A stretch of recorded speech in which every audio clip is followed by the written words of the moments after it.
In a glass-walled Manhattan startup office, a quiet systems architect was about to face the biggest presentation of their career.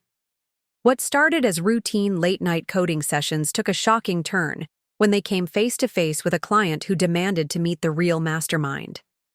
Alex Rivera wasn't your typical backend developer.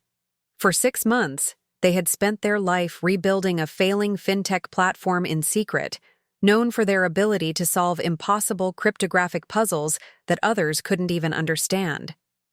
When they encountered Juno Chen asking pointed technical questions, they had no idea they were walking into a moment that would expose months of stolen credit.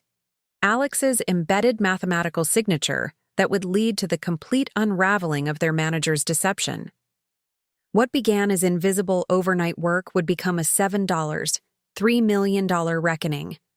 The startup world would never be the same after discovering that the most brilliant code often carries the quietest signature. Before we jump back in, tell us where you're tuning in from, and if this story touches you, make sure you're subscribed, because tomorrow, I've saved something extra special for you.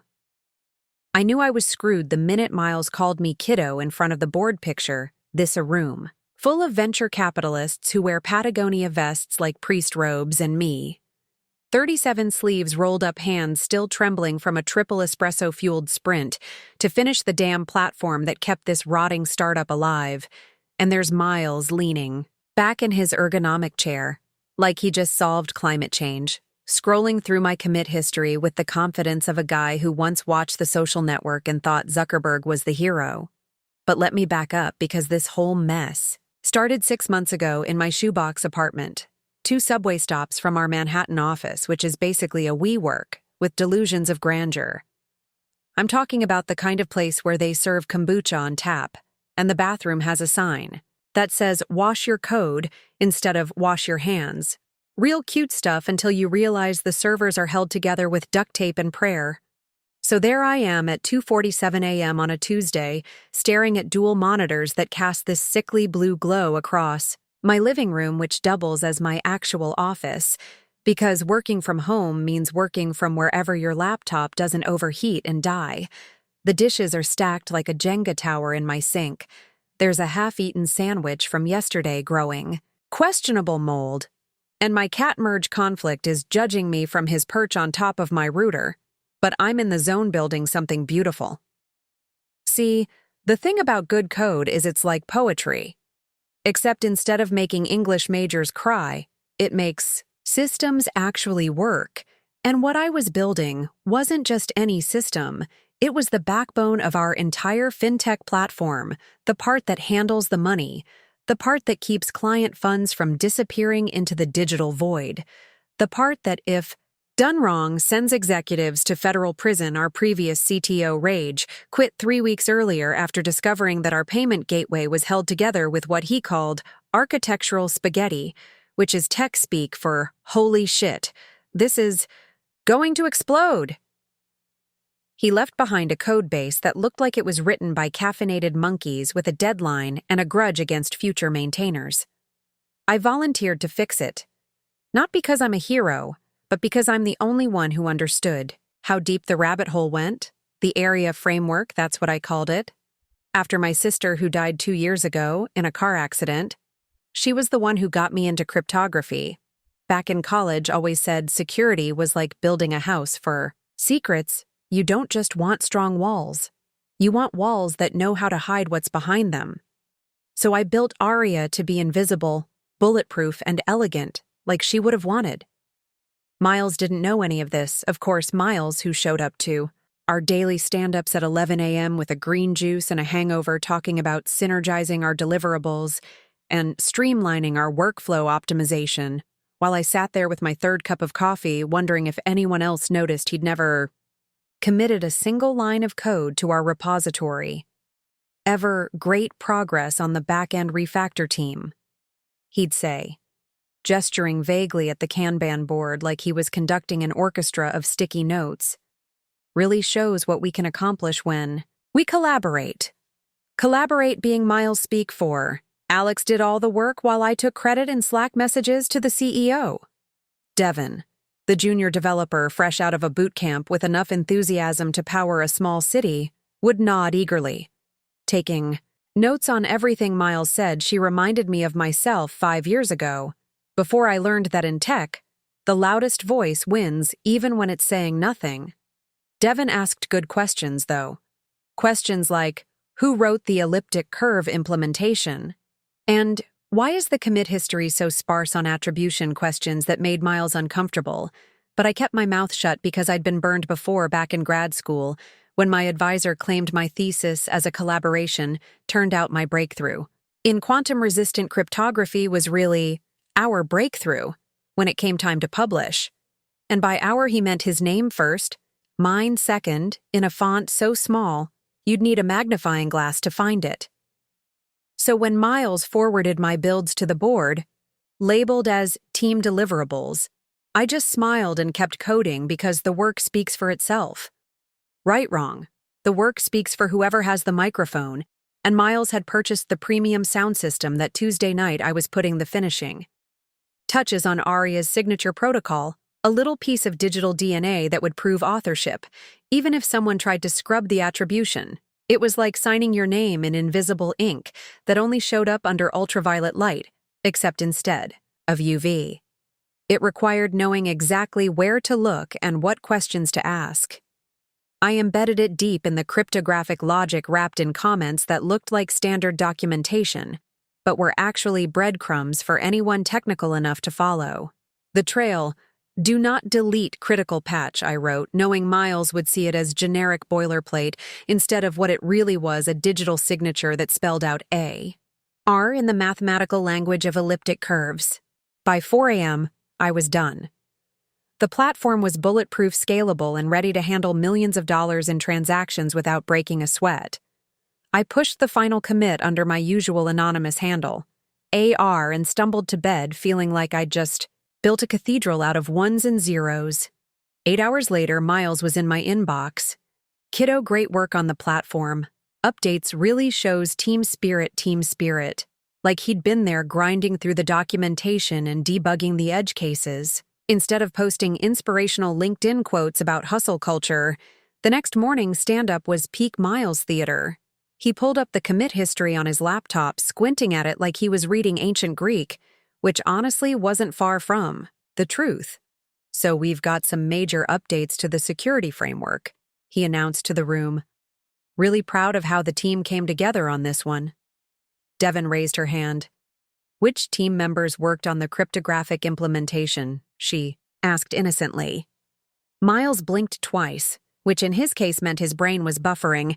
Well, it was a collaborative effort. Everyone contributed their expertise, which was Miles' speak for, I have no idea what any of this does, but Alex fixed it. I sat there sipping my coffee, watching this performance art piece about corporate credit theft, thinking about Aria hidden in the code like a time bomb that would only explode when someone smart enough asked the right questions, and based on the email notification pinging on my phone that someone might be calling sooner than I expected. The subject line read, Demo Request, Security Framework Review, and it was from someone at a company I'd never heard of, but the email signature made my stomach drop. Juno Chen, CTO, Northern Financial Services, the kind of person who didn't just kick tires, she X-rayed them. Miles was about to learn that in fintech, when you claim to build something, you better be able to explain how every bolt and screw works, because the people writing 7-figure checks don't just want to see the pretty interface. They want to see the engine, and they want to talk to the mechanic who built it. The all-hands meeting was scheduled for Thursday at 2 p.m. in what our company optimistically called the War Room, which was really just a conference room with a broken projector and motivational posters that looked like they were designed by someone who'd never experienced motivation, the kind that say things like teamwork makes the dream work, except our dreams mostly involved not running out of runway before we found product-market fit. Miles had been hyping this presentation all week, sending Slack messages with way too many exclamation points about showcasing our technical excellence and demonstrating our competitive advantage, which in startup speak translates to, please God, let someone give us money, before we have to explain why our burn rate looks like a hockey stick pointing toward bankruptcy. The entire company showed up, which wasn't hard since we were only 12 people if you counted the intern who spent most of his time ordering lunch and updating his Instagram story about startup life. But Ash, the CEO, had mandated attendance, because apparently this was the presentation that would determine whether we'd be shopping the platform to bigger clients or shopping our resumes on Indeed. I slumped into my usual seat in the back corner next to the dying ficus plant that someone had optimistically named Growth, which seemed a little too on the nose for a company that hadn't grown anything except its collection of participation trophies from tech conferences. Devin saved me a seat, which was nice because it meant I didn't have to sit next to Marcus from marketing, who had opinions about technical architecture, despite not knowing the difference between a database and a spreadsheet. Miles dimmed the lights, which was unnecessary, because it was the middle of the afternoon, but he liked the dramatic effect. Then he clicked open his laptop, and there it was, my interface, my wireframes, my architectural diagrams. Even the headline slide that still had my typo from when I was coding at 3 a.m., running on caffeine and determination, seamless integration for client onboarding. Except I'd misspelled integration as integration, and Miles hadn't bothered to fix it. "Ladies and gentlemen," Miles announced like he was introducing a Broadway show instead of a software demo, "I'm excited to share the results of months of intensive development work." Intensive development work that happened entirely in my apartment, while he was posting about his weekend in the Hamptons. But who's keeping track? He clicked to the next slide, which showed our user authentication flow. The one I'd rebuilt from scratch after discovering our previous version was basically a welcome mat for hackers. We identified critical vulnerabilities in our legacy system, Miles continued, so we completely redesigned our security architecture. We being the royal we that kings use when they want credit for battles, they watched from a safe distance. Devin leaned over and whispered, "Who worked on the authentication module?" Which was a good question. Because according to our project management software, nobody had been assigned to it yet. Somehow, it had been completely rewritten in the past 6 weeks. I shrugged and pointed at my laptop screen where Slack was showing me 15 unread messages, from Miles asking for quick updates on the security stuff. "The cornerstone of our new approach," Miles said, clicking to a diagram that I'd drawn on the back of a Chipotle napkin during a panic attack about elliptic curve cryptography, "is what we call the area protocol. What we call it like. There was a committee meeting about naming conventions instead of me staying up until dawn, reading research papers about quantum-resistant encryption." Ash leaned forward in his chair the way he did. "When he smelled money, tell us about Aria," he said, and Miles launched into an explanation that sounded like he'd swallowed a cybersecurity textbook and was regurgitating it in random order. Well, Aria leverages advanced cryptographic primitives to ensure data integrity across distributed systems, which was technically correct. The way saying cars use wheels to move is technically correct, but doesn't explain how engines work. I watched this performance with the kind of fascination you feel when witnessing a car crash in slow motion. Miles was clicking through slides that showed my commit history, my documentation, my late-night voice memos to myself about edge cases and memory leaks. And with each slide, he was taking credit for months of work that had happened while he was asleep. "The elliptic curve implementation was particularly challenging," Miles said, and I had to bite my tongue because he'd asked me what elliptic curves were in a Slack DM 3 weeks ago and when. I sent him a link to a Medium article explaining the mathematics. He'd responded with, "Ah, got it," which I'm pretty sure meant he'd bookmarked it to read, "Never." Devin was taking notes furiously, which was either very good or very bad, depending on what kind of notes they were. I could see her writing things like commit timestamps and attribution questions, and who actually wrote this, which suggested she was starting to connect dots that Miles probably wished would stay unconnected. "Questions?" Ash asked, after Miles finished his 20-minute presentation about work he'd never done. Marcus from marketing raised his hand and asked about user experience, which was like asking a fish about mountain climbing, but at least it was. In his wheelhouse, Sarah from business development wanted to know about pricing models, which was actually a good question that nobody had thought to ask me when I was building the thing. Then Devin raised her hand, and Miles visibly tensed. The ARIA documentation mentions a modified curve implementation, she said, reading from her notes. Can you walk through the mathematical approach you used?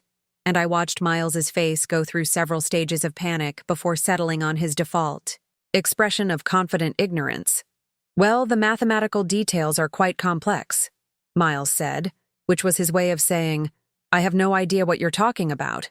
But he tried to recover by adding, the important thing is that it works, and it's secure, which was like saying, the important thing about a bridge is that it doesn't fall down without explaining why it doesn't fall down. Devin nodded, but I could see her typing something on her phone, probably a note to herself about mathematical approaches and complex implementations, and after the meeting she caught up with me by the coffee machine. Hey, Alex, she said, looking around to make sure nobody was listening. Can I ask you something about the ARIA protocol? And I felt my stomach drop because I knew what was coming. Who actually built it? I stared at her for a long moment, watching her face and seeing something I hadn't expected: intelligence and curiosity, and maybe a little bit of righteous anger. Why do you ask? I said, and she pulled out her phone. Because I've been looking at the commit history, she said. And either Miles is really good at making his work invisible, or someone else has been doing a lot of heavy lifting around here. She showed me her screen, which displayed a graph of code contributions over the past 6 months, and it looked like a mountain range, with my anonymous commits forming the peaks and Miles's contributions forming what could generously be called foothills. I can't talk about this here, I said, and she nodded, understanding that some conversations required more privacy than a coffee machine could provide. But as I walked back to my desk, I realized something had shifted. Devin wasn't just the eager junior developer anymore. She was starting to ask the kind of questions that made people uncomfortable and based on the email notification that had just popped up on my screen. Someone else was about to start asking those questions too. The subject line read, Technical Deep Dive Request, ARIA Protocol. And it was from Juno Chen at Northern Financial Services. The message was short and to the point. We're interested in licensing your security framework, but need to conduct a technical review with the original architect. Can you arrange a call this week? And I realized that Miles's presentation had worked a little too well. He'd convinced a client that we had something worth buying, but now they wanted to meet the chef. And all Miles had were recipes he'd copied from someone else's cookbook, the kind of situation that separates the people who build things from the people who take credit for building things. I forwarded the email to Miles with a simple message. They want to talk to whoever built ARIA. And then I sat back and waited to see how he'd handle the first question he couldn't bullshit his way through. The thing about naming something after your dead sister is that it stops being just code and starts being a monument, the kind you visit in your head when the world gets too heavy and you need to remember why you do what you do. ARIA wasn't just a cryptographic framework. It was 2 years of grief channeled into mathematics, a way to make something permanent out of something that was taken too soon. She would have been 29 this year, would have finished her doctorate in theoretical mathematics, would have rolled her eyes at my messy apartment and insisted on cleaning my kitchen while explaining why my approach to elliptic curve cryptography was elegant but could be optimized for better performance. She always said I was too sentimental about my code, that I needed to be more ruthless about refactoring, but she never understood that sometimes the inefficient solution is the one that carries meaning. I started building ARIA 3 weeks after the funeral when I couldn't sleep and couldn't cry anymore, and couldn't figure out what to do with all the energy that used to go toward worrying about her driving late at night or texting her to make sure she got home safe. Suddenly, there was all this space in my brain and heart that used to be occupied by loving someone, and I needed to fill it with something that mattered. The mathematics came easy. Elliptic curves are beautiful in the way that fractals are beautiful patterns that repeat at every scale, complexity that emerges from simple rules. But the implementation was where I put the real work. The part that turned elegant mathematics into bulletproof code that could handle millions of transactions without breaking a sweat. I worked on it in stages. First, the basic curve arithmetic, then the key generation, then the signature verification, each piece built on the last, like constructing a cathedral one stone at a time, except instead of stone, I was using functions, and instead of mortar, I was using logic, and instead of prayer, I was using unit tests that ran at 3 a.m. when I couldn't sleep. Devon started noticing the changes before anyone else, partly because she was eager to learn, but mostly because she was paying attention, which is a rare skill. In tech, where most people are too busy optimizing their personal brand to notice what's actually happening around them.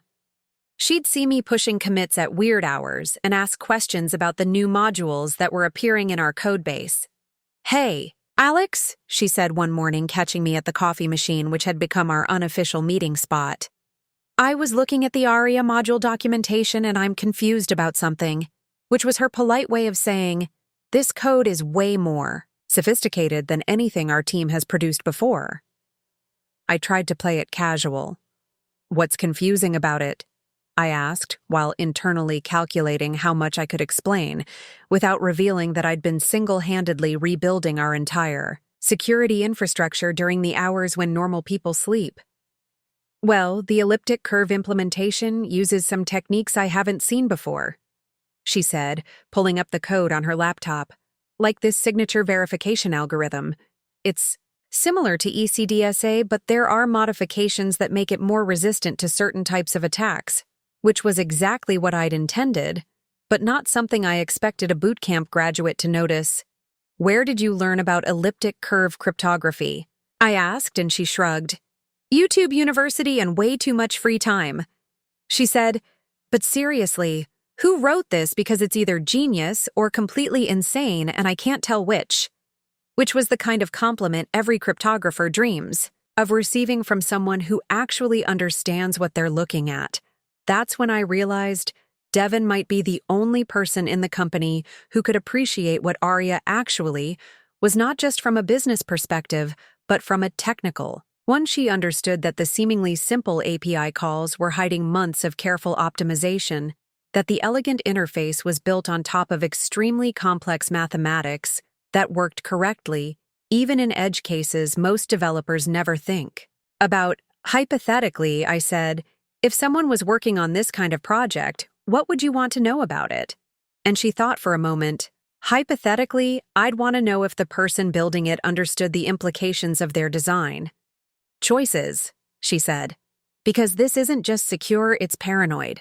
Secure like whoever built it was expecting attacks that haven't been invented yet."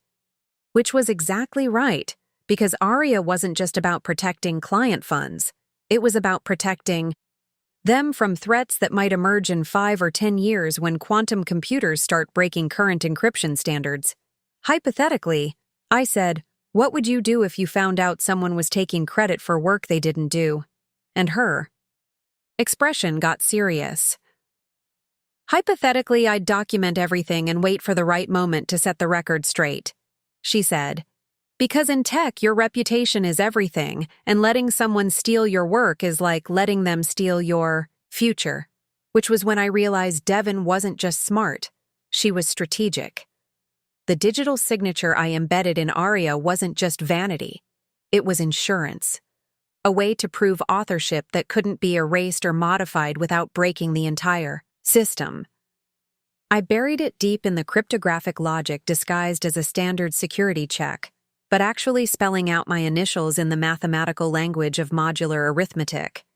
Anyone who really understood elliptic curves would be able to trace the signature back to its source, but it required knowing exactly what to look for and what questions to ask.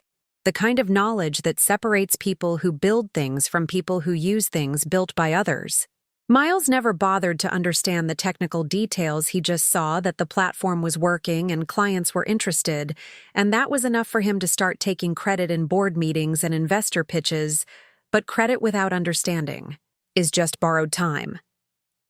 Eventually, someone would ask a question he couldn't answer. that someone turned out to be Juno Chen, whose follow-up email arrived on a Friday afternoon with the subject line, Technical Architecture Review, and a message that made my palms sweat. We need to conduct a comprehensive security audit before finalizing our agreement. Can you arrange a call with your lead cryptographer early next week?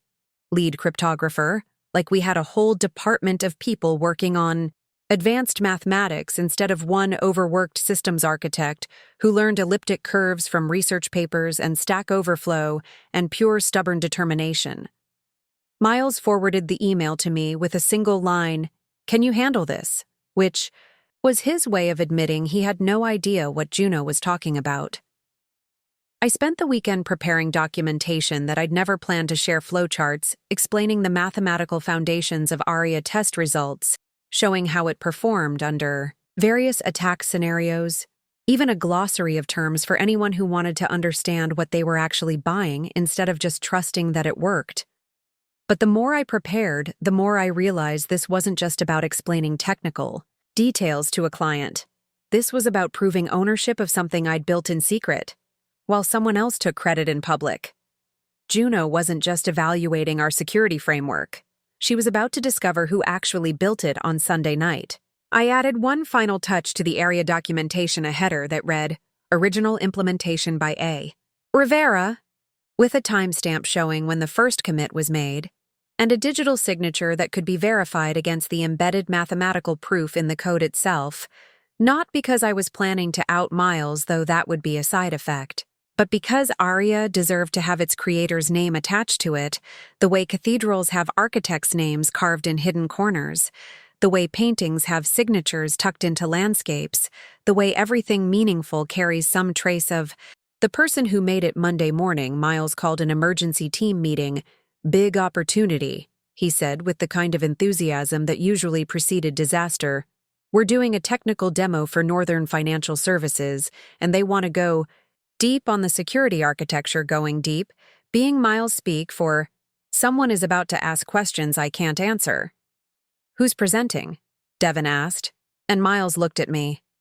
Alex will handle the technical walkthrough, he said, but I'll lead the business discussion, which was his way of maintaining control while outsourcing the actual work to someone who knew what they were talking about. What if they ask about implementation details? I said, and Miles waved his hand dismissively. Just give them the high-level overview. He said, they don't need to know every detail, which showed exactly how little he understood about the kinds of people who write seven-figure checks for security software.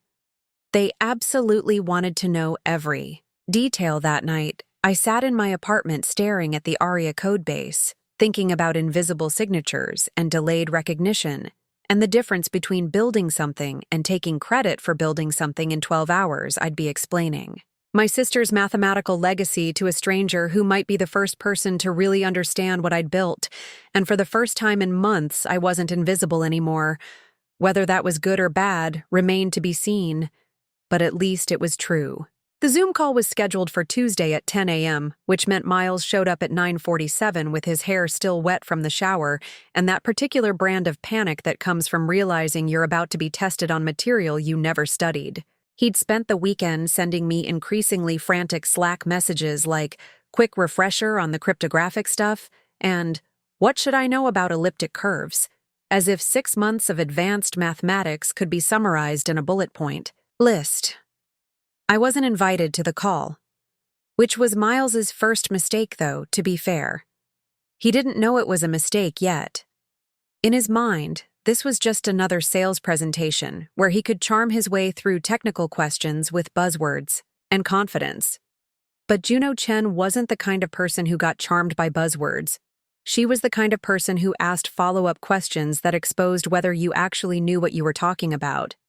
The conference room was packed with everyone who mattered. Ash sat at the head of the table in his startup founder uniform of jeans and a blazer that cost more than my monthly rent. Marcus from marketing had his laptop open, probably preparing to take notes for a blog post about how we closed our biggest deal yet.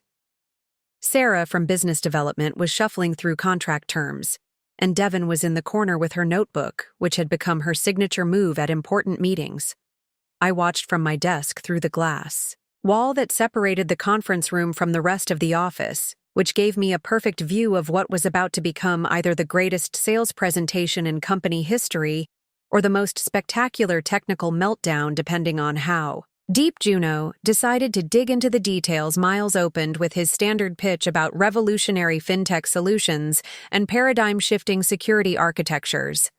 The kind of language that sounds impressive until someone asks you to define what a paradigm actually is. But Juno let him finish his prepared remarks before she started asking questions, which was either politeness or strategy. "Tell me about your cryptographic implementation," she said, and I could see Miles's face brighten because this was a question he'd prepared for. "We use industry-standard elliptic curve cryptography," he said, "with additional security layers for enhanced protection," which was technically true. The way saying, "we use wheels for transportation," is technically true about a Ferrari. "Which curve?" Juno asked, and Miles paused for just a moment too long.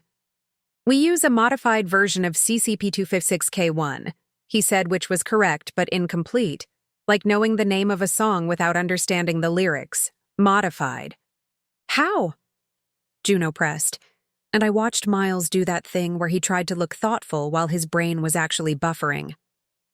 "Well, the modifications are quite technical," Miles said, which was his standard deflection when he didn't know the answer. "But the important thing is that it provides quantum-resistant security for our clients." Quantum-resistant being the latest buzzword he'd picked up from a tech blog. Without understanding what it actually meant, Devin was taking notes furiously. And I could see her writing things like quantum resistance claims and technical deflection, which suggested she was documenting this conversation for reasons that might become important. Later, Ash was nodding along like he understood what they were talking about, which he definitely didn't. And Sarah was checking her phone, probably calculating commission on a 7-figure deal. "Can you walk me through the signature verification process?" Juno asked, and I watched Miles's confidence start to crack around the edges. "Certainly," he said.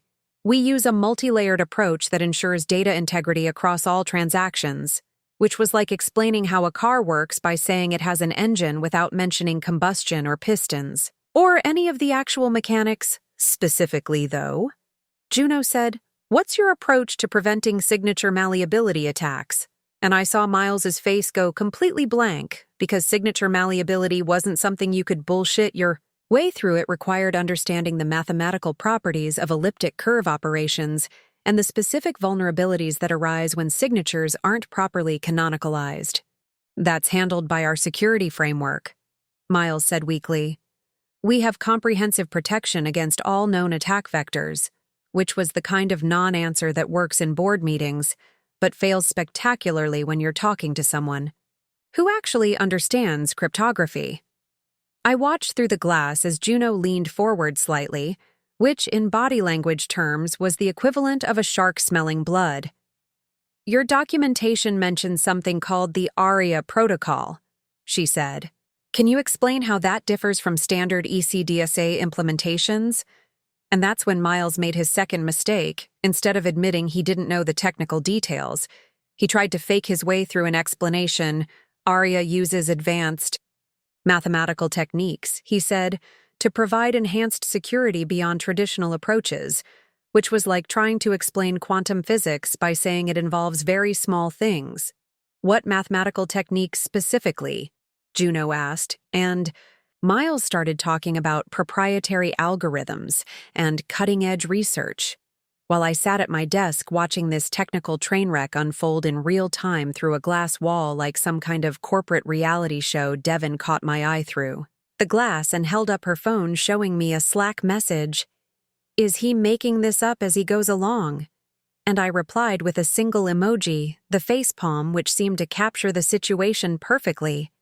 "I'd like to see the actual implementation," Juno said, which was when Miles realized he was in deeper water than his inflatable confidence could handle. "Of course," he said.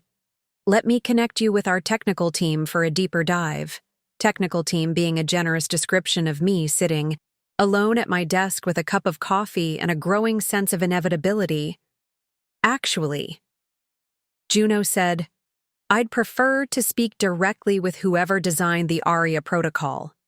And I watched Miles's face cycle through several expressions: confusion, panic, calculation, and finally, resignation.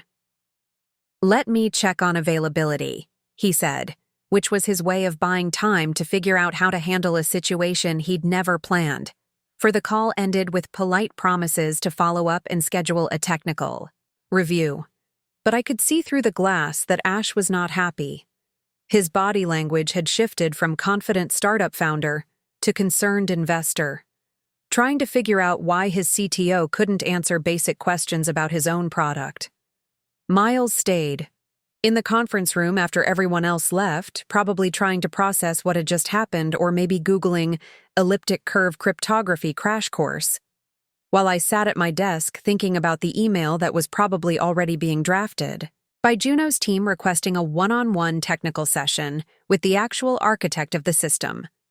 20 minutes later, my Slack notifications started pinging.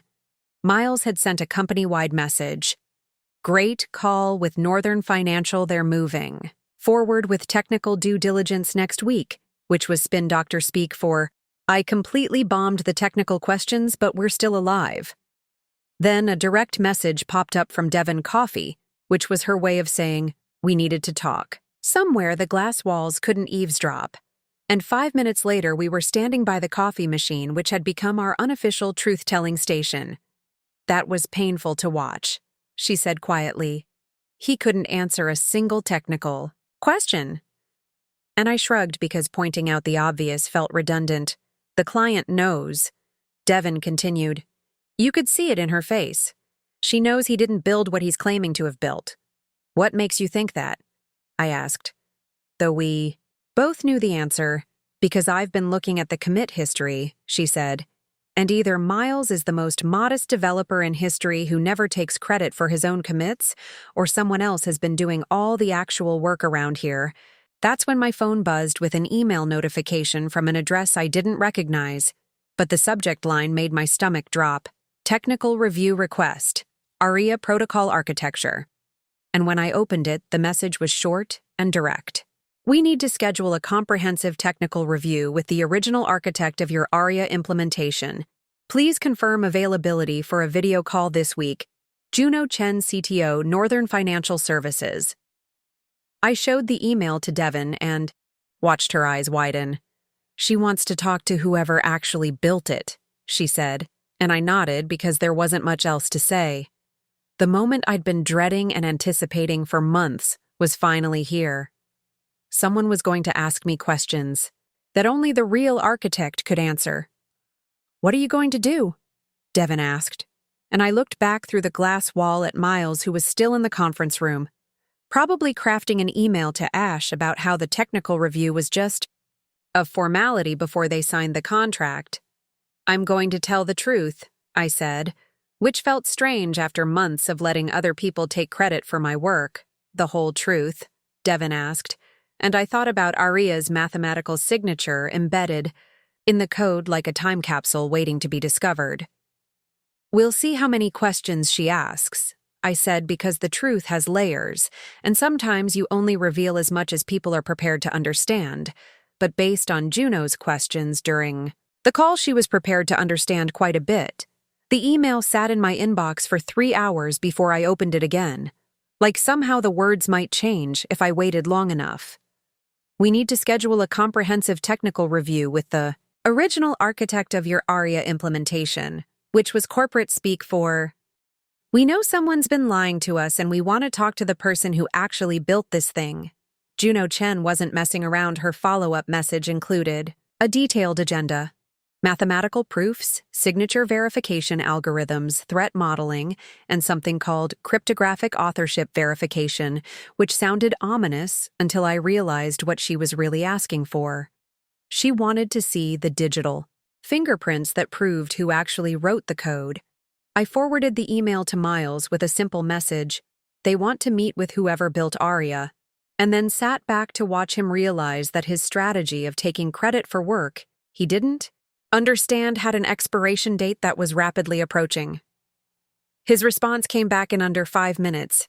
Can you handle the technical stuff while I focus on the business relationship, which was Miles' speak for, please save me from the consequences of my own incompetence. But before I could craft a response, Devin appeared at my desk with 2 cups of coffee and an expression that suggested she had things to say that required caffeine and privacy. We need to talk, she said, and I followed her to the emergency stairwell, which had become our secure communication channel for conversations that couldn't happen in open office spaces with glass walls. I've been doing some research, she said, pulling out her phone, about aria and elliptic, curves and digital signatures, which was either very good or very bad, depending on what kind of research she'd been doing. And I found something interesting in the commit history. She showed me her screen, which displayed a graph of code contributions over the past 6 months. But this wasn't the high-level overview she'd shown me before. This was forensic-level analysis, timestamps, commit messages, file modifications, and attribution data that painted a very clear picture of who had been doing. The actual work, preparing and narrating this story, took us a lot of time. So if you are enjoying it, subscribe to our channel. It means a lot to us. Now back to the story. According to GitHub, she said, the ARIA protocol was implemented by someone with the username A.R, who made commits between midnight and 4 a.m. almost every night for 3 months, which was accurate, because insomnia and grief make excellent coding companions. But according to our internal documentation, Miles is listed as the lead developer. GitHub doesn't lie. I said, which was true, but incomplete because GitHub only shows what people choose to commit and attribute. And I'd been very careful about both, but people do, Devin said, which was also true and much more relevant to our current situation. Alex, she said, using my name instead of the casual, hey, that had become our standard greeting. Did you build Aria? And I looked at her for a long moment, thinking about trust and consequences, and the difference between telling the truth and telling the whole truth. What makes you think I built it? I asked, which wasn't technically a lie, but wasn't technically an answer. Either Devin smiled, which was either encouraging or terrifying, depending on how much she'd figured out on her own. Because you're the only person in this company who could have built it. She said, Miles can barely spell cryptography, let alone implement elliptic curve operations, and the rest of the team is working on front-end features and user experience, which was accurate assessment of our technical capabilities.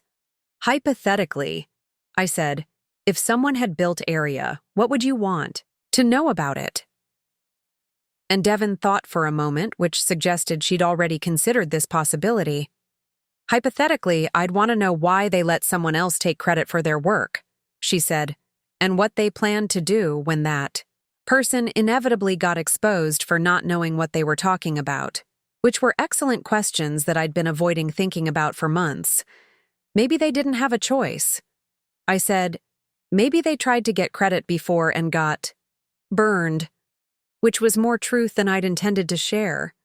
But Devin nodded like she understood something about workplace dynamics and power structures and the invisible hierarchies that determine whose ideas get heard.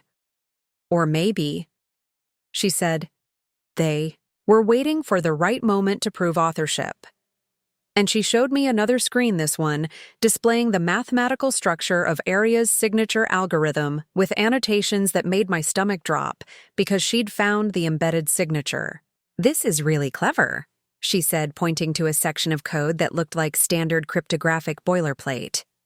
It looks like routine signature verification, but if you trace the mathematical operations, they spell out initials in modular arithmetic, which meant she understood both the technical implementation and the hidden message, whose initials?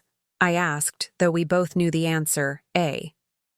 Art, she said, which could be a coincidence except the implementation details matched the commit patterns from the A.R GitHub account, which meant she'd connected dots that I'd hoped would stay unconnected for a while longer. Devin, I said, what are you planning to do with this information? Because knowledge is power, but power without strategy is just chaos. and I needed to know whether she was planning to help or hurt or something in between. That depends, she said, on what you're planning to do about Juno's technical review. Which was a fair question because the review was happening whether I participated or not. The only question was whether I'd be honest about my role or continue letting Miles take credit for work he couldn't explain. She's going to ask questions that only the real architect can answer. Devin continued. Mathematical proofs, implementation details, design decisions that were made during development, which was true, and also the reason I'd been losing sleep since getting Juno's email. What if Miles tries to fake his way through it again? I asked, and Devin laughed, which wasn't the response I'd expected. He can't, she said, because Juno isn't just evaluating the technology, she's evaluating the team, and if she discovers that our supposed technical lead doesn't understand his own product, the deal is dead. That's when I realized Devin wasn't just being helpful, she was being strategic.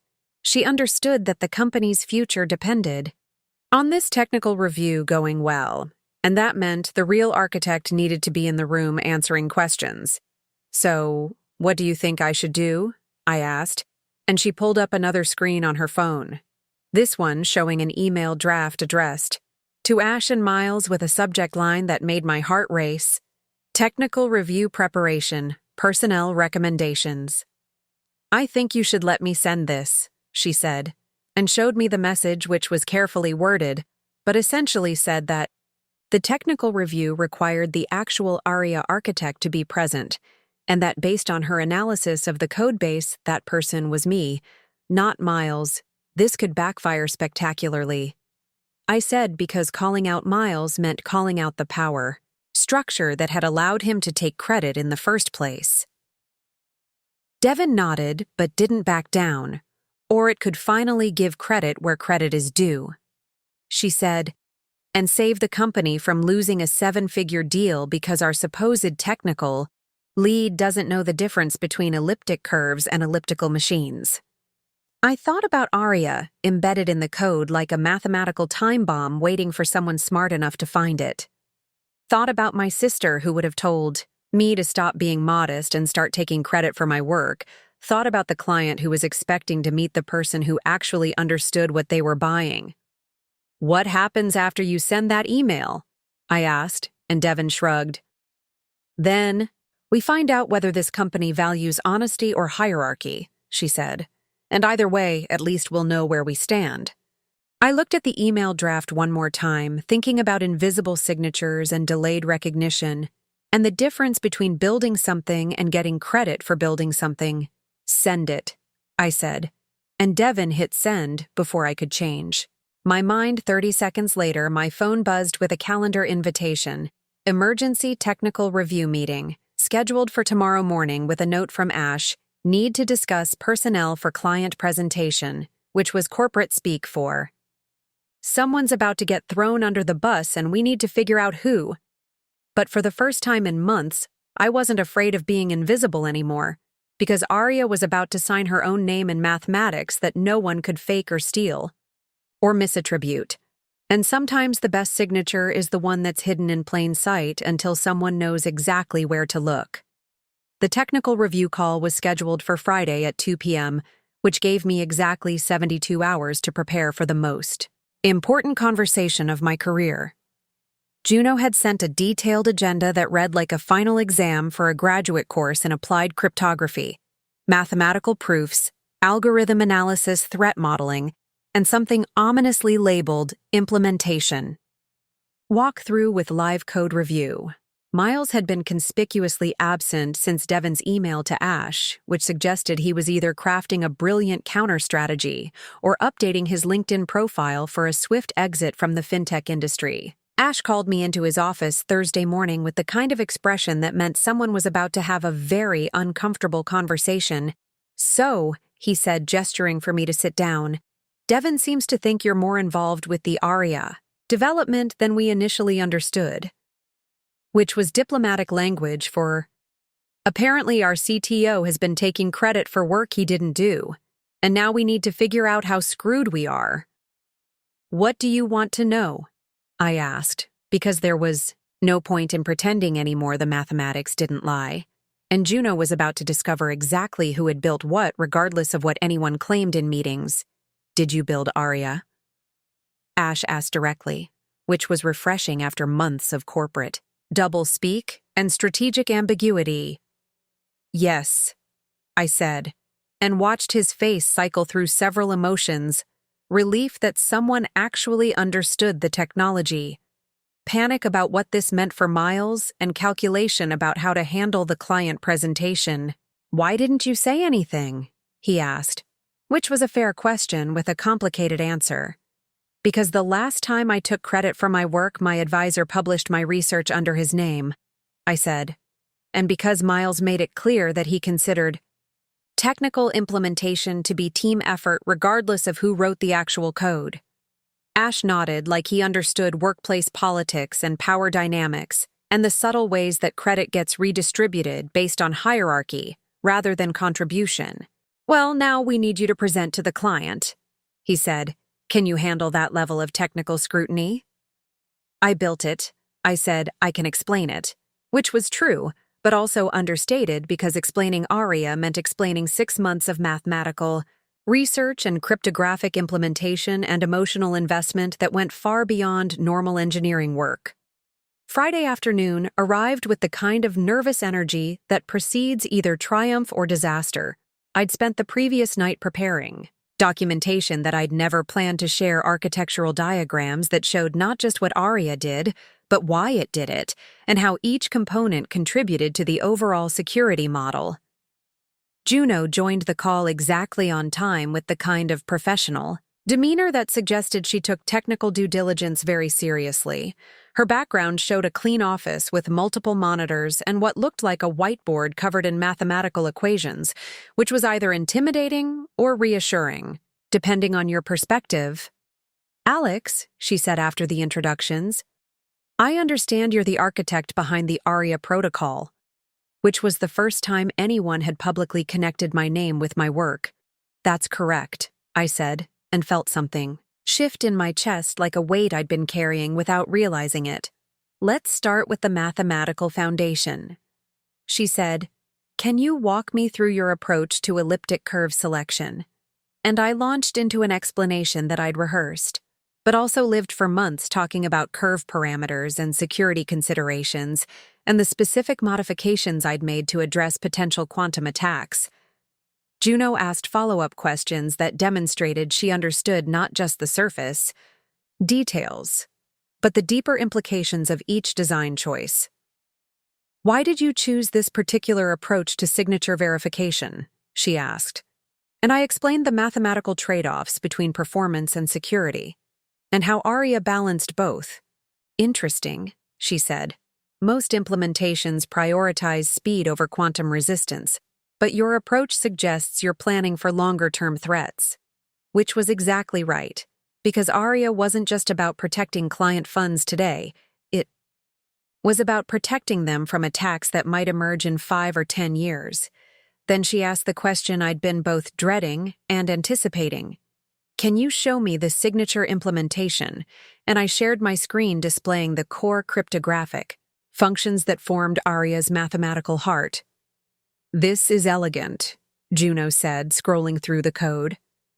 The curve operations are clean, and the signature verification is more sophisticated than standard ECDSA. She paused at a section that looked like routine error handling. What's this mathematical operation doing?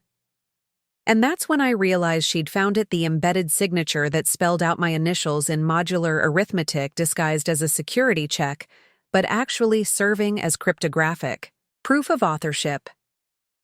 It's a custom verification step, I said, to ensure signature integrity. Juno was quiet for a moment, and I could see her working through the mathematics in her head. This isn't just verification, she said.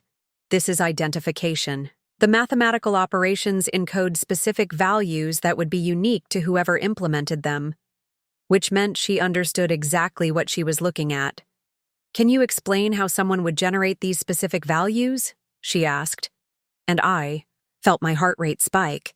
because this was the moment where I either committed to the truth or tried to deflect. They're derived from the implementer's initials, I said, using modular arithmetic based on the curve parameters. So this signature, Juno said, would identify the original architect. And I nodded because there was no point in being subtle anymore. It spells out A. R, she said, which would be your initials. And I confirmed what she'd already figured out mathematically. Fascinating, she said. And I wasn't sure if that was good or bad until she continued. This kind of cryptographic authorship proof is exactly what we need for regulatory compliance. Our auditors require clear attribution for critical security components. That's when I understood that Juno wasn't just evaluating the technology. She was evaluating the team, and she'd discovered that the person who actually built Aria was sitting in front of her answering questions that demonstrated intimate knowledge of every design decision and implementation detail. One more question, she said. The documentation mentions that Aria was named after someone. Can you tell me about that? And I felt something break open in my chest because no one had ever asked. About the name. Aria was my sister, I said. She died 2 years ago. She was a mathematician working on cryptographic research.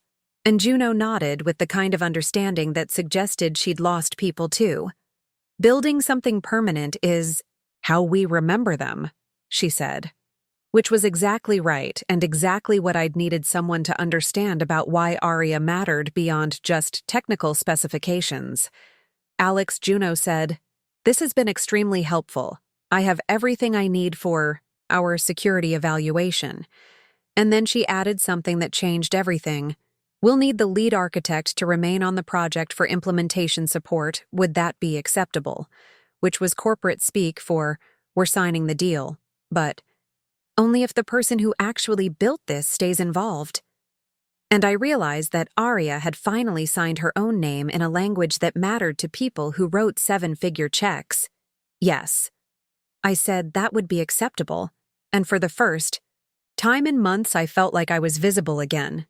Not because someone had finally given me credit, but because I'd stopped hiding behind other people's versions of my story. After the call ended, I sat in the empty conference room thinking about mathematical signatures and delayed recognition, and the difference between building something and having someone acknowledge that you built it. My phone buzzed with a Slack message from Devin.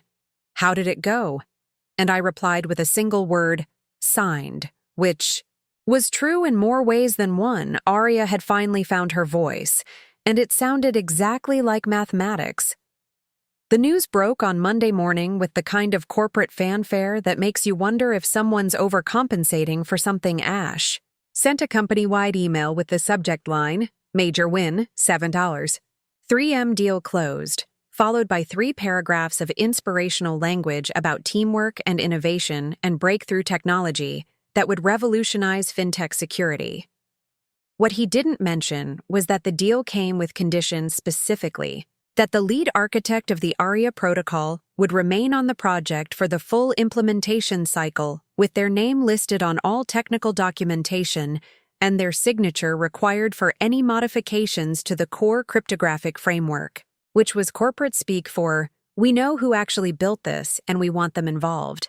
I found out about the press release the same way everyone else did, by checking my email and discovering that someone in marketing had written a blog post about our team's innovative approach to quantum-resistant cryptography, complete with stock photos of people pointing at whiteboards covered with mathematical equations that had nothing to do with elliptic curves. The post mentioned me by name. For the first time in company history, lead systems architect Alex Rivera spearheaded the development of our proprietary area security framework, which felt surreal after months of being referred to as the team or our technical resources. Or Miles's personal favorite backend support, Devin, was waiting by my desk when I arrived with 2 cups of coffee and an expression that suggested she had opinions about recent developments.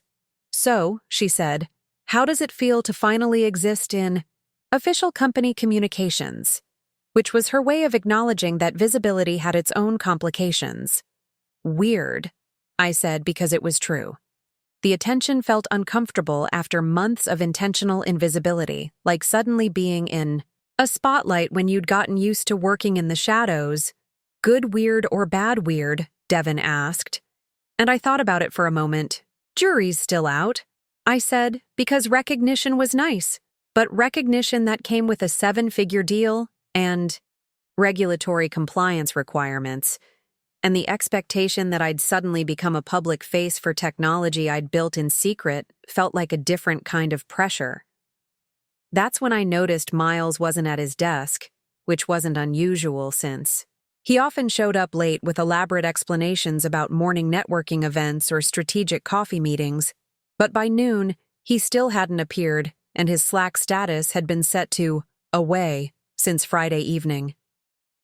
Anyone seen Miles? Sarah from Business Development asked during the afternoon stand-up, which was ironic since stand-ups were supposed to be daily meetings, but Miles had been skipping them for weeks, claiming he was too busy with high-level strategic initiatives to participate. In tactical planning, he's taking some personal time, Ash said with the kind of careful neutrality that suggested there was more to the story. In the meantime, Alex will be taking point on all technical communications with Northern Financial, which was the first time anyone had officially acknowledged that I might be qualified to speak about my own work after the meeting. Devin cornered me by the coffee machine, which had become our unofficial intelligence sharing station, personal. Time, she said, making air quotes. Or did someone finally figure out that he couldn't answer basic questions about the system he supposedly built? What have you heard? I asked. Because in startups, information travels through informal channels, faster than official ones, and Devin had developed a talent for collecting intelligence from conversations that happened when people thought nobody was listening. Sarah mentioned that Juno's team sent over a technical requirements document. Devin said, with specific requests for documentation that Miles apparently couldn't provide. Which made sense because you can't document design decisions you didn't make or explain implementation details you don't understand. Also, Devin continued, lowering her voice. Marcus from marketing asked me if I knew who actually wrote the ARIA documentation, because apparently the writing style doesn't match Miles's previous technical presentations, which was observant since Miles's technical presentations consisted mostly of buzzwords and vague references to industry best practices. That afternoon, my phone buzzed with a Slack message from an internal number I didn't recognize. Hey, can we talk? Followed by a second message, this is Miles, which explained why I didn't recognize the number since we'd never communicated outside of official company channels. I found him in the emergency stairwell, which had become the unofficial location for conversations that couldn't happen in glass-walled conference rooms or open office spaces where everyone could see everyone else's facial expressions during sensitive discussions. So, he said, and I could tell he'd been practicing this conversation, congratulations on the deal, which was generous considering the circumstances, though his tone suggested he was reading from a script about gracious transitions and professional. Courtesy thanks, I said, because there wasn't much else to say. We both knew what had happened and why, and pretending otherwise would have been exhausting for everyone involved. What's next for you? I asked, which was polite, but also genuine curiosity, about how someone recovers from this kind of professional exposure. I'm exploring other opportunities, Miles said, which was corporate speak for, my resume is on Indeed, and I'm hoping potential employers don't ask too many technical questions. Then he paused, and his expression shifted from rehearsed professionalism to something that might have been actual remorse. Look, he said, I know I should have been more upfront about the technical development, which was the closest thing to an apology I was likely to get from someone who'd spent months taking credit for work. He didn't understand. The code you wrote, it's really impressive. Thanks, I said again. Because what else do you say when someone finally acknowledges something? That was always true. For what it's worth, Miles continued. I think you're going to do great with the client presentation. They're lucky to work with someone who actually understands the technology. which was probably the most honest thing he'd ever said to me and also the most unnecessary since understanding the technology was literally the minimum requirement for presenting technology to people who were paying millions of dollars for it. "Miles," I said, "why didn't you just ask for help instead of trying to fake your way through technical presentations?" Which was the question I'd been wondering about for months, because collaboration was always an option even if credit sharing apparently wasn't. He thought about it for a moment. "Because asking for help means admitting you don't know something," he said. "And in startup culture, not knowing something is seen as weakness." Which was honest and also depressing because it explained a lot about how companies end up with technical leaders who can't lead and architects who don't get credit for their architecture. "Anyway," Miles said, "I wanted to say good luck with everything." And then he headed down the stairs, probably to clean out his desk and update his LinkedIn status to something vague about pursuing new challenges in the fintech space. I stood in the stairwell for a few minutes thinking about recognition and consequences and the difference between getting caught and getting honest about your limitations. Then my phone buzzed with an email from Juno's team with the subject line, "Implementation Timeline and Technical Requirements," which suggested that congratulations were nice, but work was about to begin. The email included a detailed project plan for integrating Aria into Northern Financial's existing infrastructure, with weekly technical reviews and monthly security audits, and something called architectural oversight responsibilities, which sounded important and also time-consuming. But at the bottom of the email was a line that made me smile. "Please confirm that Alex Rivera will serve as the primary technical point of contact for all Aria-related implementations," which was the first time in my career that a client had specifically requested me by name for anything. I forwarded the email to Ash with a simple message, "Confirmed," because sometimes the best response to recognition is just accepting it without overthinking the implications or worrying about whether you deserve something you clearly earned through months of invisible work. That evening, I sat in my apartment looking at the Aria codebase one more time, thinking about signatures and authorship and the strange journey from anonymous commits to public attribution. Devin had sent me a Slack message earlier. "You realize you're going to be famous in very niche cryptography circles," which was probably true, and also exactly the kind of fame I'd always wanted, the kind that comes from building something that works rather than talking about building something that might work someday. The kind that leaves mathematical fingerprints in code that other people can study and understand, and maybe improve upon. For the first time in months, I felt like I was exactly where I was supposed to be. Not because someone had finally given me credit, but because the work itself had found its voice and started speaking for itself in the language that mattered most. Mathematics that couldn't be faked or stolen, or misattributed. The meeting request came Tuesday morning with a subject line that made my stomach drop: "Compensation review and role restructuring," scheduled for 3 p.m. in Ash's office with a note that said, "Please bring any documentation relevant to your contributions to the Aria project," which was corporate speak for, "We need to figure out how much this is going to cost us." I spent the morning preparing a folder that I'd never thought I'd need to create. Commit histories that showed 6 months of late-night development work, voice memos I'd recorded for myself during debugging sessions, even receipts for the coffee and energy drinks that had fueled the marathon coding sessions that built Aria from mathematical theory into production-ready. Cryptography. Ash's office was bigger than I'd remembered, with floor-to-ceiling windows that overlooked Manhattan and furniture that probably cost more than my annual salary, which seemed relevant to the conversation we were about to have about my value to the company. "Alex," Ash said, gesturing for me to sit down.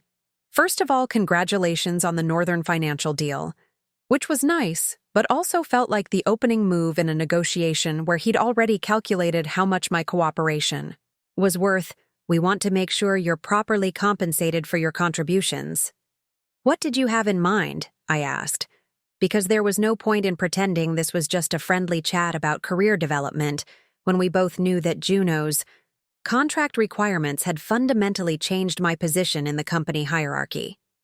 "We're prepared to offer you a promotion to principal systems architect," Ash said, with a salary increase and equity package that reflects your technical leadership. Which sounded impressive until I realized that principal was just a fancier way of saying still reports to someone else. What would that role involve? I asked, and Ash pulled out what looked like a job description that had been hastily written by someone who'd Googled senior technical roles and copied the first result strategic oversight of cryptographic implementations.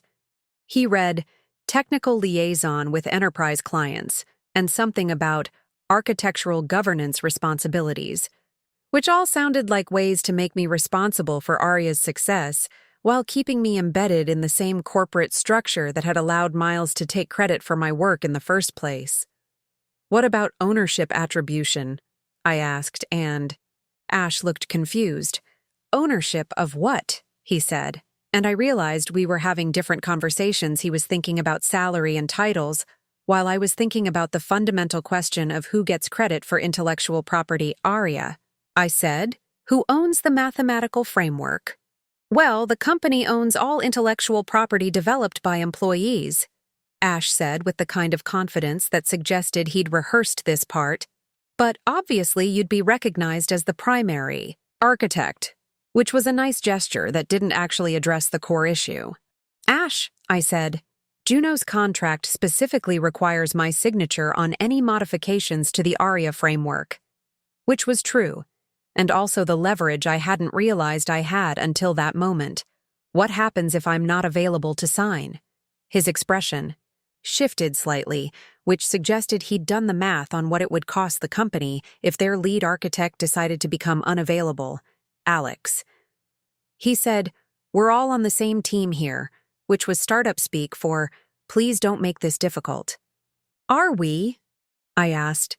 Because for the past 6 months I've been doing architecture work while being credited as backend support, which was accurate and also understated since backend support implied I was implementing someone else's design rather than creating the design myself. That was an oversight, Ash said. We want to correct that going forward, which was generous language for acknowledging that their organizational structure had been systematically misattributing work. The principal architect role would give you the visibility and authority you deserve.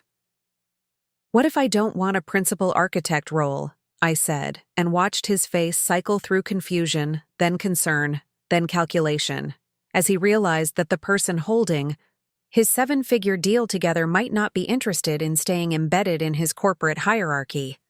What would you want instead? He asked, and I pulled out a document I'd prepared, but hoped I wouldn't need to use independent contractor status. I said, with specific terms for Arya maintenance and development. Ash took the document, and I watched him read through terms that I'd spent weeks researching market rates for cryptographic consulting, intellectual property attribution requirements, and something called architectural autonomy, which meant I'd retain control over any modifications to Arya's core framework. This is, he paused, unconventional, which was diplomatic language for expensive and potentially problematic, but also accurate since most companies prefer employees to contractors for anything involving proprietary technology, so is building a quantum-resistant cryptographic framework in your spare time. I said, but that's what created the value you're trying to protect, which was true, and also the reason we were having this conversation in his expensive office instead of at the coffee machine. Alex, Ash said, we value your contributions, but this kind of arrangement would set a precedent, which was exactly what I was hoping for because precedents protect future employees from having their work misattributed by charismatic managers who don't understand the technology they're claiming to have built.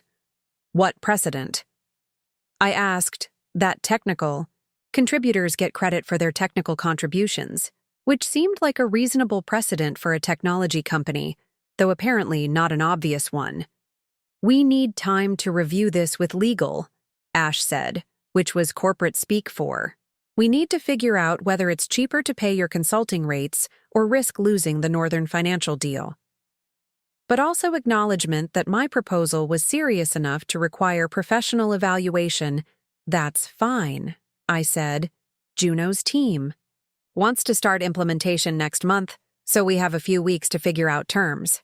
Which was true, and also a gentle reminder that the timeline was being driven by client requirements rather than internal company politics. After the meeting, I walked back to my desk, thinking about ownership and leverage and the strange position of being simultaneously indispensable and invisible for months until external validation forced internal recognition.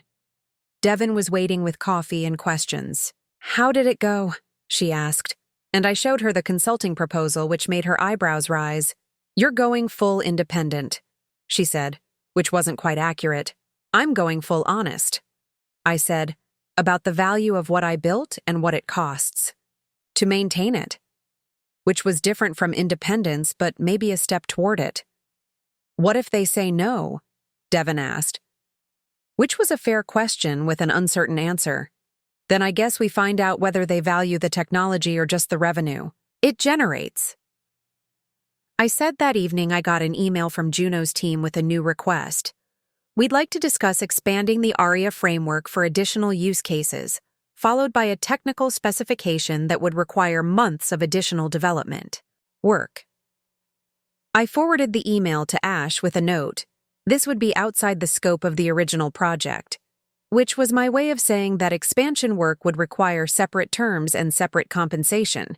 His response came back in minutes. "Let's schedule a follow-up meeting to discuss project scope and resource allocation," which suggested that my consulting proposal was looking more reasonable when measured against the potential for additional revenue.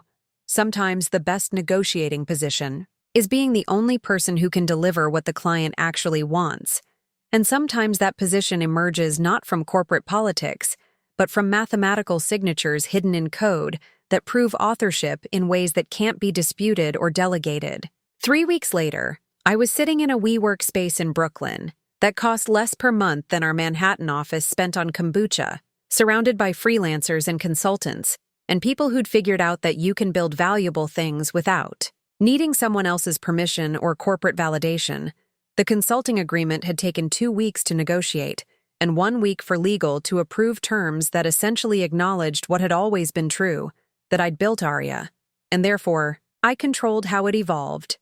The company retained usage rights for current implementations, but any modifications required my signature and my rates, which felt like justice, except justice is supposed to be dramatic and satisfying, whereas this was mostly just paperwork and bank transfers, and the quiet satisfaction of finally being paid appropriately for work you'd always done well. Devin had been promoted to senior developer, which was overdue recognition for someone who'd been asking the right questions when everyone else was accepting convenient lies. She'd also started mentoring 2 new bootcamp graduates, which suggested the company was finally investing in technical talent instead of just management charisma. "How's the consulting life?" she asked during our weekly coffee meeting, which had moved from the office machine to a cafe in Park Slope, where conversations couldn't be overheard by glass walls and competitive colleagues. "Quiet," I said, which was true but also incomplete because the quiet was different now. Instead of the invisible silence of having your work attributed to other people, it was the intentional silence of choosing when and how to be visible. My GitHub profile had been getting attention from other fintech companies who'd heard about ARIA through industry networks and wanted to discuss their own cryptographic challenges, which was flattering and also lucrative since quantum-resistant security was becoming a compliance requirement rather than a nice-to-have feature. "Any interesting projects?" Devin asked, and I told her about a healthcare startup that needed to encrypt patient data in ways that would remain secure even after quantum computers became commercially viable, and a payment processor that wanted to implement zero-knowledge proofs for transaction verification. "Sounds like you're building a whole portfolio of mathematical signatures," she said, which was accurate and also poetic since each project required embedding cryptographic fingerprints that proved authorship in ways that couldn't be disputed by future managers who might want to take credit. Speaking of signatures, Devin said, "Did you see the tech blog post about ARIA?" And she showed me an article titled "The Hidden Mathematics of Financial Security" that included quotes from Juno about working with innovative cryptographers who understand both theory and implementation. The article mentioned me by name, and included a photograph from the Northern Financial press release, where I looked like someone who'd been surprised by a camera but was trying to appear professional, which was accurate since I'd been surprised by most of the attention that followed proving my authorship.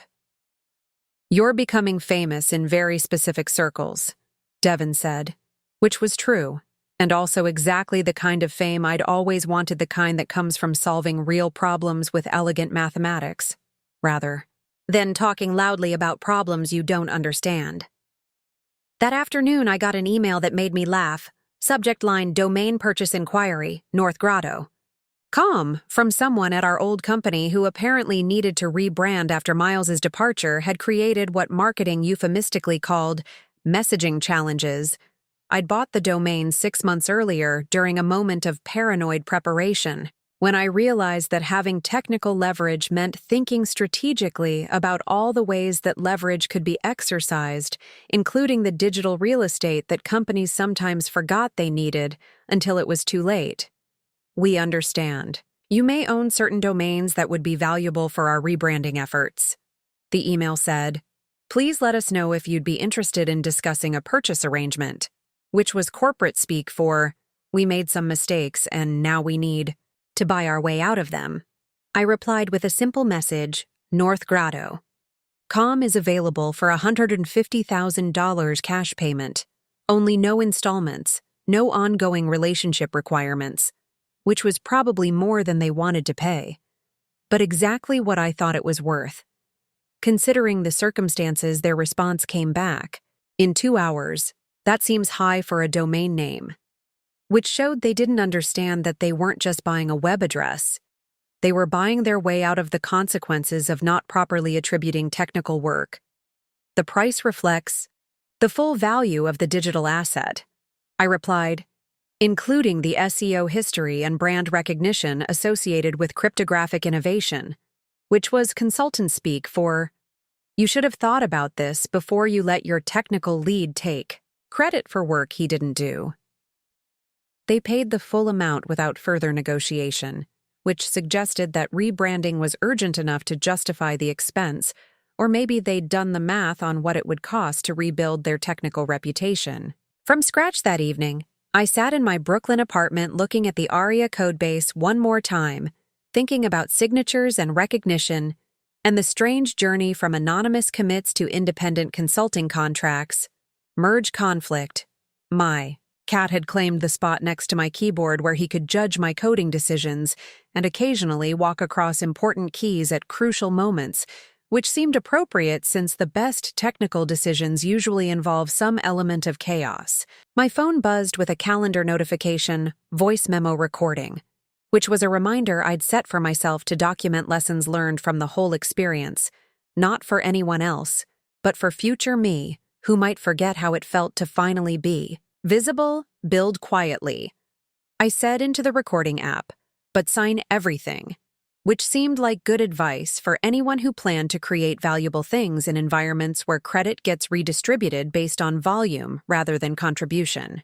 And when someone smart enough asks the right questions, I continued, make sure your answers prove you built what you said you built, which was specific to cryptography, but probably applicable to any field where expertise could be verified through direct demonstration. The next morning, I woke up to an email from a cryptocurrency exchange that wanted to discuss implementing ARIA for wallet security, and another from a government contractor who needed quantum-resistant protocols for classified communications, which suggested that mathematical signatures embedded in code had a way of speaking for themselves once the right people knew how to listen, and that sometimes the best marketing strategy is just building things that work better than anything else available. I opened my laptop and started sketching the cryptographic framework for the cryptocurrency project, thinking about elliptic curves and digital fingerprints and the satisfying recursion of being paid to sign my name. In mathematics, that would prove authorship to future clients who would pay me to sign my name again. It was quiet work, but it was the right kind of quiet. The silence of concentration rather than invisibility. The silence of choosing your projects rather than having your contributions attributed to other people's vision. and somewhere in the code I was writing was another signature waiting for someone smart enough to find it and ask the right questions about who had built what and why it worked the way it did. Because good mathematics doesn't need to be loud to be heard. It just needs to be true.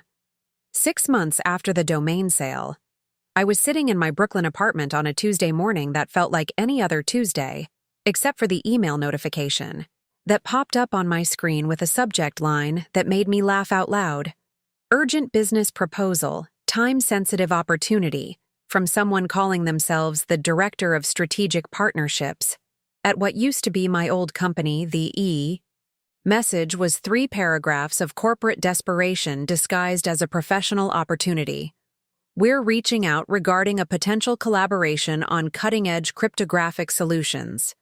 It began, which was fascinating since 6 months ago. They'd treated cryptographic solutions like background noise that happened while real business got done. Our team has been following your recent work in the quantum-resistant security space, the email continued, and we believe there could be significant synergy between our platform capabilities and your technical expertise, which was corporate speak, for we've realized that letting you leave was a mistake that's costing us clients. But the real reason for the email was buried in the 3rd paragraph. We've recently encountered some technical challenges with our legacy security implementations and believe your insights could be valuable for remediation efforts, which translated to, Aria is breaking in ways we don't understand, and we need you to fix it. I forwarded the email to Devin, who was now senior technical lead at the company and had become my unofficial source for intelligence about how badly things were falling apart without proper technical leadership. Her response came back in minutes. They're hemorrhaging clients because they can't maintain the cryptographic framework without you. How bad is it? I asked, and she sent me a screenshot of their internal Slack channel where someone had posted, Aria. Signature verification failing on 15% of transactions, followed by, anyone know how to debug elliptic curve operations, followed by, does anyone have Alex's contact info, which was both satisfying and concerning because I'd built Aria to be robust. But any cryptographic system requires maintenance and updates as new attack vectors are discovered, and the people trying to maintain it apparently didn't understand the mathematical foundations well enough to make safe modifications. They hired a new CTO. Devin told me during our weekly coffee meeting, which had evolved into a combination of technical consultation and corporate gossip session. Some guy from a blockchain startup who keeps talking about leveraging AI to optimize cryptographic paradigms. Oh no, I said, because using AI to modify cryptographic implementations was like using a random number generator to perform surgery technically possible, but likely to result in catastrophic failures that wouldn't be discovered until it was too late. It gets worse. Devin continued. He tried to streamline the Aria protocol by removing what he called redundant verification steps, which meant he'd probably deleted the mathematical signature that proved authorship, along with other security checks that looked unnecessary if you didn't understand their purpose. How much worse? I asked. And Devin pulled up another Slack screenshot showing error logs that indicated the signature verification was not just failing, but failing, in ways that suggested the core cryptographic functions had been modified by someone who didn't understand modular arithmetic. Juno's team is threatening to void the contract. Devin said, they ran a security audit last week and found vulnerabilities that weren't there in the original implementation, which made sense because cryptographic security is like structural engineering. One wrong modification can compromise the entire system. That afternoon, I got a phone call from Ash, which was surprising, since we hadn't spoken directly since the consulting agreement was finalized. Alex, he said, and I could hear stress in his voice. We have a situation that requires your expertise. What kind of situation? I asked, though the Slack screenshots had already given me a pretty good idea. Our security framework is experiencing some technical difficulties, he said, which was like saying the Titanic experienced some navigational difficulties. Specifically, I said, because I'd learned that getting Precise information from startup executives required asking precise questions. What modifications were made to the ARIA protocol? And there was a long pause that suggested the answer was complicated and expensive. Our new technical leadership made some optimizations, Ash said, to improve performance and reduce computational overhead, which was concerning because cryptographic optimizations usually involve mathematical trade-offs that require deep understanding of the security implications. Who approved these optimizations? I asked. And another pause suggested that approval processes weren't the company's strong suit. Well, the changes seemed reasonable from a performance perspective, Ash said, which was like saying surgery seemed reasonable from a time-saving perspective. Ash, I said, cryptographic protocols aren't like web interfaces.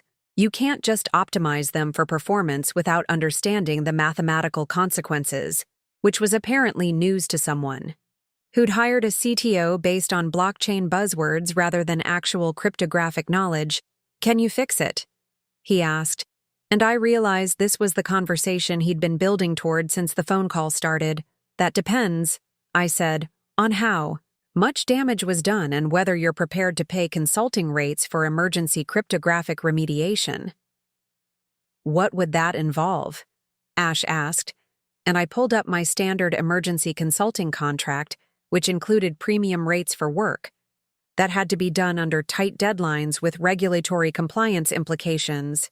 Complete audit of all modifications to the ARIA framework, I said. Mathematical verification of security properties, restoration of any deleted verification steps, and documentation of all changes for regulatory compliance, which was basically rebuilding the system from scratch while preserving any legitimate improvements. What would that cost? Ash asked, and I did some quick calculations based on the scope of work and the urgency implied by Juno's audit results. $200,000 for the remediation work plus $50,000 for the emergency timeline. I said, payable in advance before any work begins. The silence stretched long enough that I started to wonder if the call had dropped. That's, Ash said finally, significantly more than we budgeted for technical consulting, which suggested they'd budgeted for minor tweaks rather than major cryptographic reconstruction. That's what happens when you let someone modify a cryptographic framework without understanding the mathematics. I said, the cost of fixing it properly is always higher than the cost of maintaining it correctly, which was a lesson that apparently had to be learned. The expensive way, let me discuss this with the board, Ash said, and get back to you about next steps, which was corporate speak for, we need to figure out whether it's cheaper to pay your rates or lose the 7-figure client contract. While I waited for their decision, I spent some time researching what the new CTO had actually done to ARIA, which involved looking at public GitHub commits and technical blog posts where he'd written about revolutionary approaches to cryptographic optimization that showed a fundamental misunderstanding of why certain verification steps existed. He'd removed the mathematical signature that proved authorship, which explained why the verification was failing, but he'd also modified the elliptic curve operations in ways that introduced subtle vulnerabilities that would only be exploited by sophisticated attackers who understood the modified mathematics, which meant the system looked like it was working correctly for normal transactions, but was actually vulnerable to attacks that could steal private keys or forge signatures in ways that wouldn't be detected by standard testing, but would be discovered by professional security auditors like Juno's team. 3 days later, Ash called, back with a decision. We'd like to proceed with the remediation work, he said, but we need to discuss the timeline and scope, which suggested they'd done the math on losing Northern Financial versus paying my consulting rates. Timeline depends on scope, I said. If you want a complete restoration of security properties, we're looking at 6 weeks of intensive work. If you want a quick patch that passes Juno's audit, we're looking at 2 weeks, but with no guarantees about long-term security. What do you recommend? Ash asked. Which was interesting because 6 months ago they'd been making technical decisions without consulting anyone who understood the technology complete restoration? I said, because quick patches in cryptographic systems usually create bigger problems than they solve. And the cost for complete restoration? He asked. And I pulled up my calculator because 6 weeks of emergency cryptographic work at premium rates was not going to be cheap. 400,000 plus expenses. I said, with payment milestones tied to deliverable completion. Alex Ash said, that's almost as much as we paid you in salary for the entire year when you were an employee. Which was true, and also exactly why I'd moved to independent consulting, where my rates reflected the actual value of specialized technical knowledge. When I was an employee, I said, someone else was taking credit for my work, and you were paying me to implement other people's ideas. Now you're paying me to fix problems that wouldn't exist if you'd maintained proper technical leadership, which was harsh, but accurate.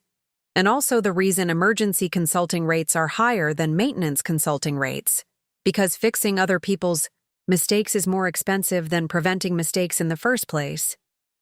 We'll need to get board approval for that level of expenditure, Ash said. But assuming we can get approval, when could you start? Which suggested they'd already run the numbers on what it would cost to lose their biggest client immediately upon contract signature and first payment. I said, but I'll need complete access to the modified code base and direct communication with Juno's audit team to understand exactly what vulnerabilities they've identified. 2 weeks later, I was back in Manhattan, not at the old office, but at Northern Financial's headquarters, working directly with Juno's security team to rebuild Aria's mathematical foundations while preserving the legitimate performance improvements that could be kept without compromising security. It was strange being back in the city where this whole story started, but working as an equal partner with people who understood the value of cryptographic expertise rather than an invisible employee whose contributions got attributed to more charismatic colleagues. This is elegant work, Juno said during one of our technical review sessions looking at the restored signature verification code. Whoever originally designed this understood not just the mathematics, but the long-term security implications. That would be me, I said, which still felt weird to say out loud after months of letting other people take credit. The mathematical signature, that was removed. It wasn't just verification, it was proof of authorship embedded in the cryptographic operations themselves. Fascinating, Juno said. So removing it didn't just break the verification, it erased the attribution, which was exactly, right? And also the reason I'd embedded the signature so deeply in the mathematical logic that removing it would cause obvious failures. Can you restore it? She asked, and I showed her the code I'd been working on, which not only restored the original signature, but added additional layers of cryptographic attribution that would make future tampering even more obvious. This is more sophisticated than the original implementation, Juno observed, and I nodded because emergency reconstruction had given me the opportunity to implement improvements I'd been thinking about for months.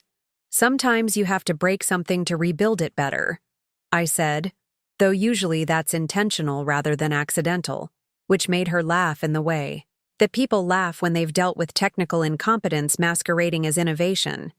The final contract modification came through on a Friday afternoon with terms that made my consulting rates look modest. Northern Financial was hiring me directly as their chief cryptographic consultant for all future fintech security projects at rates that reflected the actual value of preventing seven-figure security failures, which meant I'd gone from invisible employee whose work got credited to other people to independent consultant whose expertise commanded premium rates to direct hire for a major financial institution that understood the strategic value of cryptographic innovation. That evening, I sat in my Brooklyn apartment looking at the final commit to the restored ARIA framework, thinking about signatures and recognition and the strange journey from midnight coding sessions to emergency corporate consulting to strategic technical leadership. The mathematical signature was back embedded deeper in the cryptographic logic than before, with additional layers of protection that would make future tampering not just obvious, but mathematically impossible without breaking the entire system, and at the bottom of the commit message, I'd added a line that made me smile. Legacy systems require legacy expertise, which was both accurate and diplomatically sarcastic, given the circumstances that had made this restoration necessary. My phone buzzed with a text from Devin. Saw the announcement about your new role.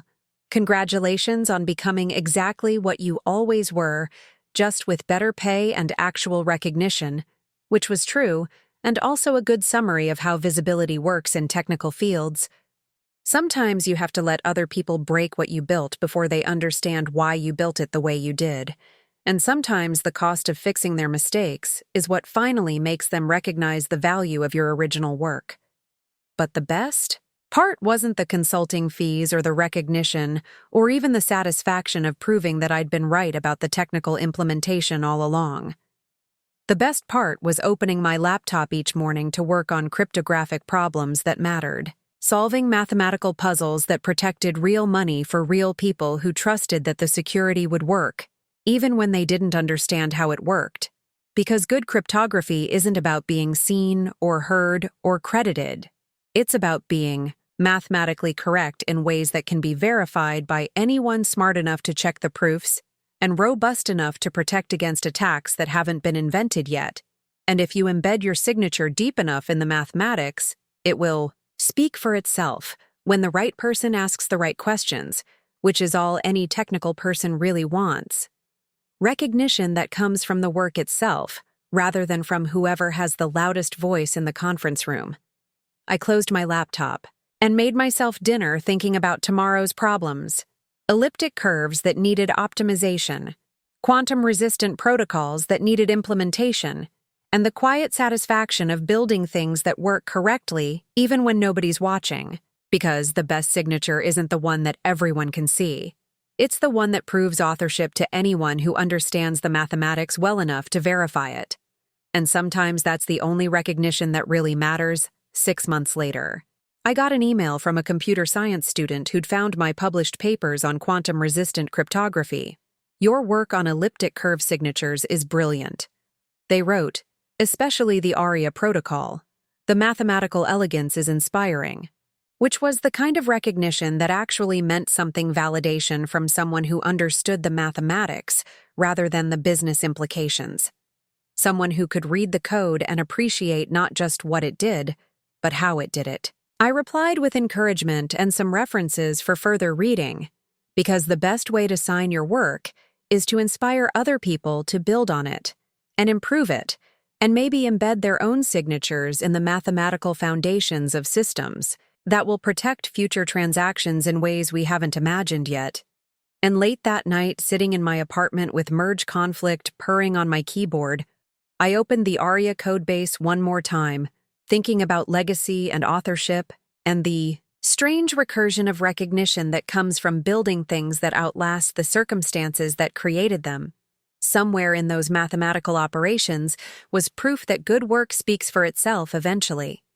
If you embed the signature deep enough and wait for someone smart enough to ask the right questions, which is all any builder really wants to know, that the work will survive and speak and sign its own name long after the meetings and politics and credit disputes are forgotten. Because mathematics doesn't lie, and good cryptography lasts longer than corporate hierarchies, and sometimes that's enough. Up next, you've got 2 more standout stories right on your screen. If this one hit the mark, you won't want to pass these up. Just click and check them out. And don't forget to subscribe and turn on the notification bell so you don't miss any upload from us.